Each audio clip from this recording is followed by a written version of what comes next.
World blood donor day यानी कि विश्व रक्तदाता दिवस कब मनाया जाता है? सही आंसर है इस क्वेश्चन का ऑप्शन सी 14 जून। हर वर्ष 14 जून को विश्व रक्तदाता दिवस मनाया जाता है यानी world blood donor day. World health organization यानी WHO ने 2004 से इसे मनाने की शुरुआत की थी। तब से हर वर्ष 14 जून को विश्व रक्तदाता दिवस मनाया जाता है। अब 14 जून को क्यों मनाया जाता है? क्योंकि 14 जून को जन्म हुआ था कार्ल लैंडस्टीनर का। अब ये कौन थे? तो इन्होंने ब्लड ग्रुप सिस्टम से दुनिया को अवगत कराया था, यानी एक तरीके से कह सकते हैं कि रक्त की प्रसंचरण की खोज की थी कार्ल लैंडस्टीनर ने। इसीलिए इनके जन्मदिन के अवसर पर 14 जून को ही विश्व रक्तदाता दिवस मनाया जाता है। कार्ल लैंडस्टीनर को ब्लड ग्रुप्स का पता लगाने के लिए 1930 में नोबेल पुरस्कार से भी सम्मानित किया गया था। अगला क्वेश्चन, किस सरकार ने बाल श्रमिक विद्या योजना शुरू की? सही आंसर है option A UP. Uttar Pradesh के मुख्यमंत्री योगी आदित्यनाथ ने राज्य में बाल श्रमिकों को शिक्षित करने के लिए बाल श्रमिक विद्या योजना की शुरुआत की। यह योजना अंतर्राष्ट्रीय बाल श्रम निषेध दिवस के अवसर पर शुरू की गई है। इस योजना के तहत सरकार चयनित लड़कों एवं लड़कियों को क्रमशः 1000 रुपए और 1200 रुपए की मासिक वित्तीय सहायता प्रदान करेगी। राज्य में 57 जिलों के तहत कुल 2000 बच्चे बाल श्रम विद्या योजना के पहले चरण से लाभान्वित होंगे। बात यूपी की करें तो यूपी में विधानसभा सीटों की संख्या 403, विधान परिषद सीटों की संख्या 100, लोकसभा सीटों की संख्या 80, राज्यसभा सीटों की संख्या 31।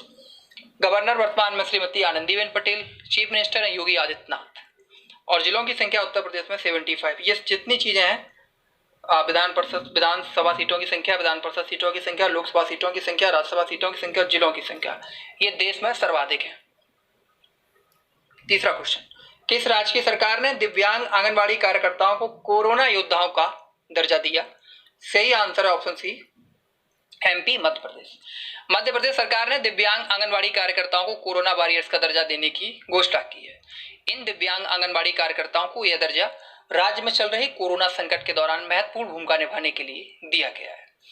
अब बात एमपी की करें तो एमपी के चीफ मिनिस्टर है श्री शिवराज सिंह चौहान, एमपी के गवर्नर है वर्तमान में लालजी टंडन।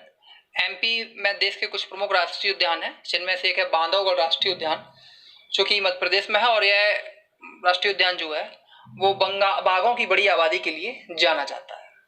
और मध्य प्रदेश में देश में सर्वाधिक बाघों की संख्या भी है 526, और पिछले 8 वर्षों में देश में सर्वाधिक अगर किसी एक राज्य में बाघों की मौत हुई है तो वो मध्य प्रदेश में हुई है, उसकी संख्या 173।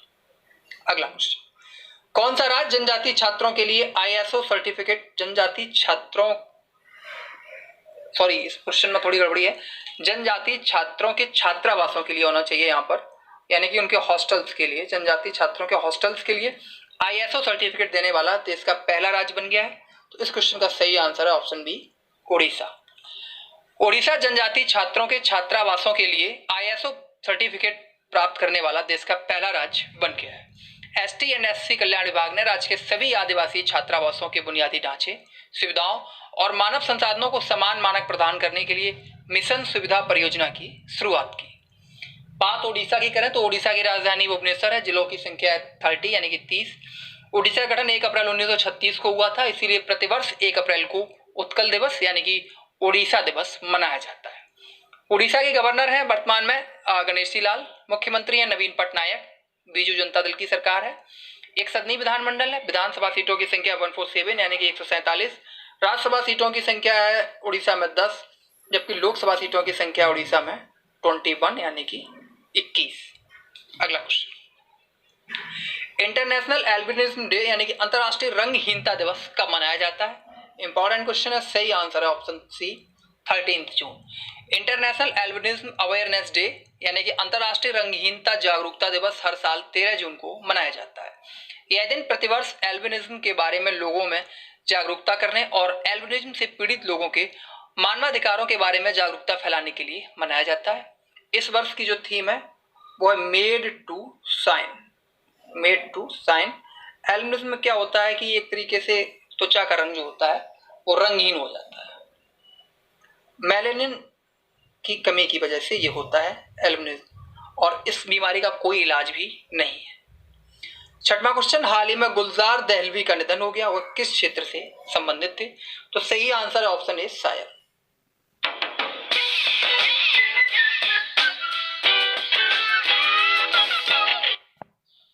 उर्दू के मशहूर शायर आनंद मोहन जुस्सी गुलजार दहलवी का निधन हो गया। वह सरकार द्वारा उर्दू में प्रकाशित की जाने वाली एकमात्र विज्ञान पत्रिका साइंस की दुनिया के संपादक थे, जो वर्ष 1975 में शुरू की गई थी। साथ ही उन्हें समूचे भारत में उर्दू स्कूलों की स्थापना का भी श्रेय दिया जाता है। इसके अलावा 1930 के दशक में स्कूल में पढ़ने के साथ साथ भारतीय स्वतंत्रता आंदोलन से भी जुड़े रहे थे। अगला क्वेश्चन, किस मंत्री ने सहकार मित्र योजना का शुभारंभ किया? सही आंसर है ऑप्शन बी, नरेंद्र सिंह तोमर। केंद्रीय कृषि एवं किसान कल्याण मंत्री नरेंद्र सिंह तोमर ने राष्ट्रीय सहकारिता विकास निगम यानी कि नेशनल कोऑपरेटिव डेवलपमेंट कॉर्पोरेशन की विशेष पहल सहकार मित्र इंटर्नशिप कार्यक्रम SIP योजना पर शुभारंभ किया।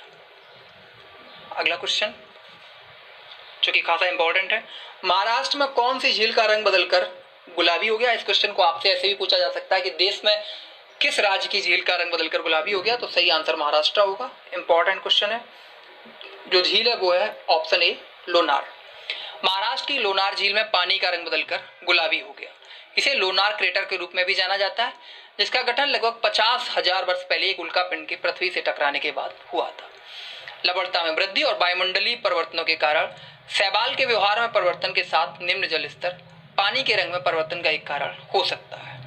अगला क्वेश्चन, जून महीने में जारी हुई नवीनतम फीफा रैंकिंग में कौन सी टीम शीर्ष पर है? इंपॉर्टेंट क्वेश्चन है, अगर हाल फिलहाल आपका कोई एग्जाम हुआ। सही आंसर है ऑप्शन सी, बेल्जियम।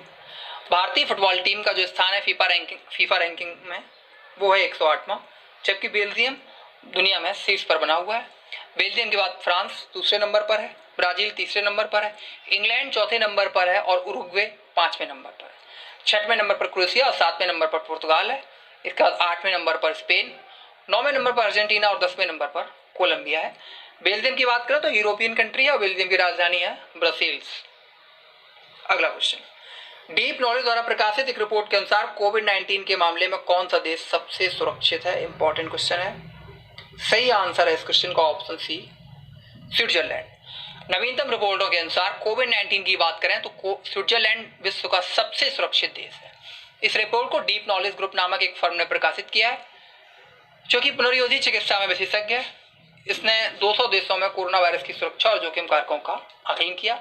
इनमें 752 के संचयी स्कोर के साथ स्विट्जरलैंड शीर्ष स्थान पर रहा।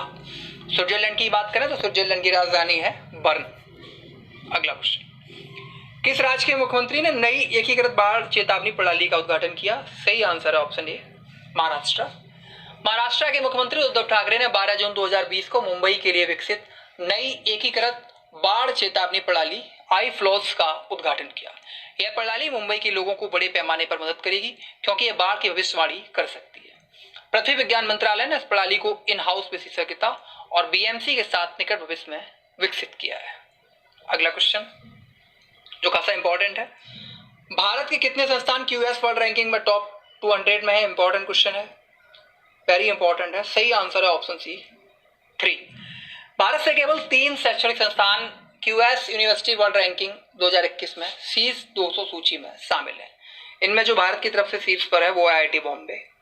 इसके बाद है आपका Indian institute of science Bengaluru और नंबर 3 पर है भारत की तरफ से IIT दिल्ली। ओवरऑल समग्र रैंकिंग की बात की जाए तो IIT बॉम्बे का जो स्थान है वो 174 में है। US और UK के संस्थान और स्विट्जरलैंड का एक संस्थान शीर्ष 10 में शामिल है।